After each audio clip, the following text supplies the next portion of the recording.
بسم اللہ الرحمن الرحیم۔ اللہ تعالیٰ کے فضل و کرم سے سورہ علق ہم نے تمام کر لی۔ دوسری صورت زیادہ روایات کے مطابق جو اللہ کے رسول پر نازل ہوئی وہ ہے سورۃ القلم۔ انشاءاللہ سورہ قلم کو ہم کل شروع کریں گے، اس کے الفاظ کے معانی اور اس کی وضاحت کو۔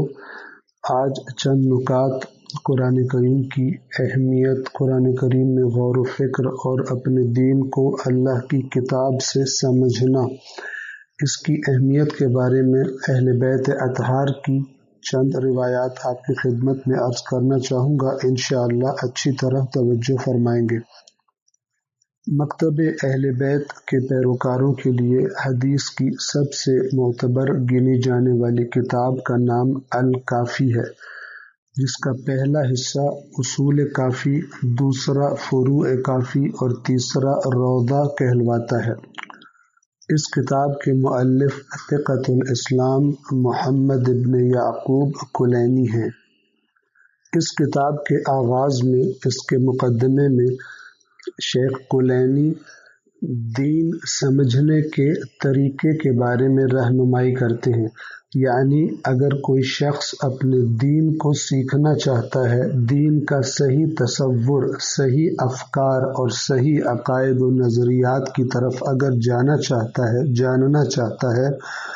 تو اہل بیت اطہار نے اس کا کیا طریقہ اور کیا روش بیان کی ہے، اس کے بارے میں اشارہ کرتے ہوئے شیخ کلینی چند روایات کا تذکرہ کرتے ہیں، جن میں سے ایک روایت اس طرح سے ہے۔ امام علیہ السلام فرماتے ہیں کہ جس شخص نے اپنا دین اللہ کی کتاب اور اللہ کے نبی صلی اللہ علیہ وآلہ وسلم کی سنت اور روش سے حاصل کیا، وہ اتنا مضبوط دین ہوگا کہ پہاڑ اپنی جگہ سے ہل جائیں گے، لیکن یہ شخص اپنے دین سے اور اپنی جگہ سے اور اپنے افکار و نظریات و عقائد سے نہیں ہلے گا، یعنی پہاڑوں سے بھی زیادہ مضبوط ہوگا اس شخص کا دین کہ جو اپنا دین اللہ کی کتاب اور اللہ کے نبی کی سنت سے حاصل کرے۔ اور عرض کرتا چلوں کہ اہل بیت اطہار کے واضح اور روشن فرامین کے مطابق اہل بیت اطہار نے جو بھی بیان کیا ہے وہ در حقیقت اللہ کے نبی کے فرامین ہیں، اور اللہ کے نبی سے لے کر امت تک پہنچانے کی ذمہ داری اہل بیت اطہار نے ادا کی ہے۔ پس فرمایا کہ جس نے اپنا دین اللہ کی کتاب اور اللہ کے نبی کی سنت سے لیا، پہاڑ اپنی جگہ سے ہل جائیں گے، یہ اپنی جگہ سے اپنے دین سے نہیں ہٹے گا۔ اور اس کے مقابلے میں جس شخص نے اپنا دین لوگوں کی زبانوں سے، یعنی سنی سنائی باتوں سے لیا، یعنی خود سے نہ دیکھا قرآن کو، نبی علیہ السلام کی سیرت کو خود سے نہ دیکھا، اہل بیت اطہار نے کیا فرمایا، خود سے زحمت نہ کی، تو فرمایا جس نے اپنے دین کی بنیاد لوگوں کی زبانوں سے سن کر قائم کی تو ایک دن لوگ ہی اسے دین سے خارج بھی کر دیں گے۔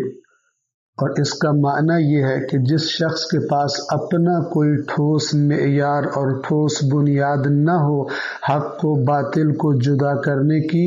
تو اسے معلوم نہیں ہوتا کہ ہو سکتا ہے وہ غلط ہو اور اپنے آپ کو صحیح سمجھ رہا ہو۔ مثال کے طور پر مسیحی برادری حضرت عیسیٰ علیہ السلام کو اللہ کا بیٹا سمجھتے ہیں، جو کہ شرک ہے، لیکن اگر آپ ان سے سوال کریں تو وہ اپنے آپ کو ہدایت یافتہ اور حضرت عیسیٰ کا زیادہ معرفت رکھنے والا اور ہمیں جاہل اور گمراہ سمجھتے ہیں، جبکہ حقیقت اس کے بالکل برعکس ہے۔ وجہ یہ کہ اللہ کی کتاب کو بنیاد نہ بنایا، اللہ کے نبی کی سیرت کو جس نے بنیاد نہ بنایا تو اس کو کوئی ٹھوس معیار نہیں ملتا حق و باطل میں فرق کرنے کا۔ دوسری روایت میں امام فرماتے ہیں من لم یأخذ امرنا من القرآن لم یتنکب الفتن، یعنی جس شخص نے ہمارے امر کو، ہمارے حکم کو، ہمارے مذہب کو، جس شخص نے قرآن کریم سے نہ لیا، یعنی قرآن کے سائے میں نہ لیا، وہ فتنوں سے نہیں بچ سکے گا۔ یعنی جب لوگ معاشرے میں غلط افکار و عقائد و نظریات پھیلا رہے ہوں گے تو جس شخص کا ہاتھ قرآن کے دامن کے ساتھ نہیں ہے تو ہم سے منسوب کیے ہوئے جھوٹی باتوں کی وجہ سے، قرآن کے دامن کے ساتھ متمسک نہ ہونے کی وجہ سے اس کے پاس کوئی معیار نہیں ہوگا اور وہ ان فتنوں کا اور ان لوگوں کی باتوں کا شکار ہونے سے نہیں بچ سکتا۔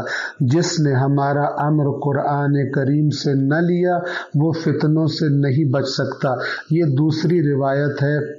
کہ جو ائمہ سے شیخ کلینی اصول کافی کے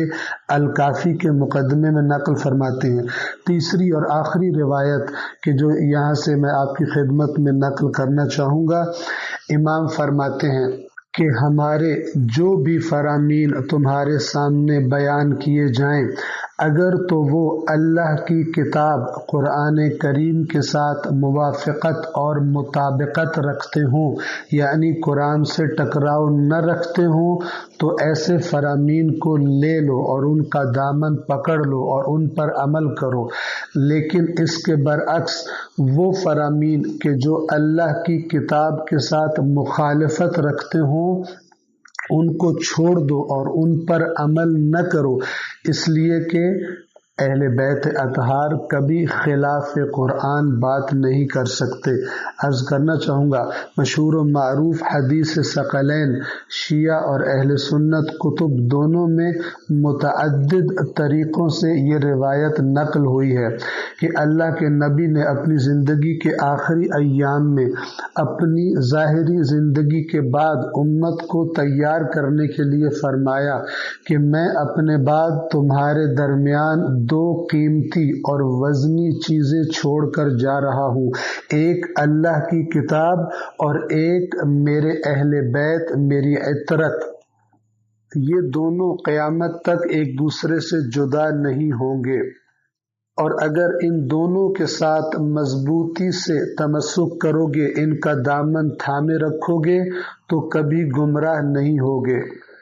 پس فرامین اہل بیت اطہار کی روشنی میں، فرامین رسول اللہ کی روشنی میں دین صحیح اگر کوئی شخص سیکھنا چاہتا ہے تو اس کو چاہیے کہ اپنے دین سیکھنے کا آغاز اللہ کی کتاب سے کرے۔ والسلام علیکم ورحمۃ اللہ وبرکاتہ۔